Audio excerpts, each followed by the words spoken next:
instant sambar, rasam and கூட்டு mix from my kitchen. இந்த mix இருந்ததுன்னா less than 15 minutesல நீங்கள் இதை எல்லாத்தையுமே ப்ரிப்பேர் பண்ணிடலாம்.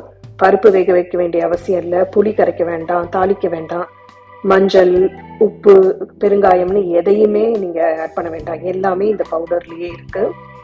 பேச்சுலர்ஸ், ஸ்டூடெண்ட்ஸ் இல்லைன்னா ஹவுஸ் ஒய்ஃபுக்கு கூட இது ரொம்ப யூஸ்ஃபுல்லாக இருக்கும். இல்லைன்னா ட்ராவல் பண்ணுறவங்களுக்கும், இன்டர்நேஷ்னல் ட்ராவலோ இல்லை டொமஸ்டிக்காக ட்ராவல் பண்ணால் கூட இந்த பவுடரை எடுத்துகிட்டு போனீங்கன்னா 15 நிமிஷத்துக்குள்ளே நீங்கள் வந்து அந்தந்த ஊரில் என்ன காய் கிடைக்குதோ அதை வச்சு இதை ப்ரிப்பேர் பண்ணிட முடியும். இதுக்கு பெரிய பாத்திரம்லாம் எடுத்துகிட்டு போக வேண்டிய அவசியமே இல்லை. சின்ன பாத்திரமாக எடுத்துகிட்டு போனாலே 15 நிமிஷத்துக்குள்ளே இது பண்ண முடியும். இதை இன்ஸ்டன்ட் பாட்லேயும் பண்ணலாம், இல்லைன்னா இப்போல்லாம் எலக்ட்ரிக் சூப் மேக்கர் கிடைக்குது, அதில் கூட பண்ண முடியும். சில நேரத்தில் நான் வந்து ட்ராவல் பண்ணும்போது வீட்டிலேருந்து எடுத்துகிட்டு போகிற கெட்டிலில் கூட இதை பண்ணியிருக்கேன். அடுப்பு இல்லாத சமயத்துலேயும் இந்த மிக்ஸ் இருந்ததுன்னா வீட்டில் அந்த எந்த இடத்துல இருக்கோமோ அங்கே வந்து சாம்பார், ரசம், கூட்டு ப்ரிப்பேர் பண்ண முடியும். நான் ட்ராவல் பண்ணும்போது இந்த பவுடர் எடுத்துகிட்டு போய் தான் நான் சமைச்சுப்பேன். இப்போது நான் ஊர்லேருந்து திரும்பி வந்ததும் கொஞ்சம் டயர்டாக இருந்தது, மிட் நைட்டாக இருந்ததுன்னு சொல்லிட்டு வந்ததுமே வந்து இதை ப்ரிப்பேர் பண்ணேன். அதை எப்படி ப்ரிப்பேர் பண்ணேன்னு உங்களுக்கு காமிக்கிறேன். இதுக்கு பருப்பெல்லாம் வேக வைக்க டைம் இருக்காது நமக்கு வந்ததும். ஸோ அந்த சமயத்தில் இது வந்து ரொம்ப யூஸ்ஃபுல்லாக இருக்கும். அந்தந்த இடத்துல என்ன காய் கிடைக்குதோ அதை வச்சு இதை பண்ண முடியும்.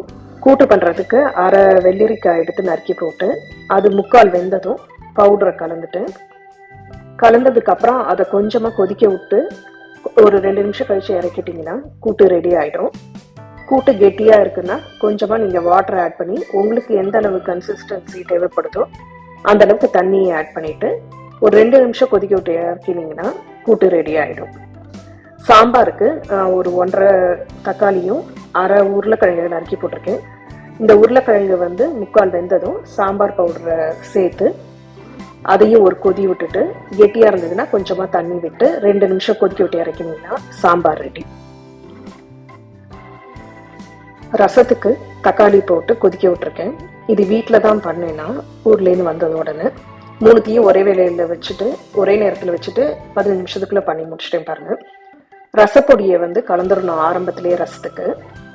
தக்காளி வேகணும். தக்காளி வெந்ததுக்கு அப்புறமா கொஞ்சமாக தண்ணி சேர்த்துட்டு ஃப்ளேமை குறைச்சி வச்சிடணும். இதுக்கு மேலே அது கொதிக்கக்கூடாது.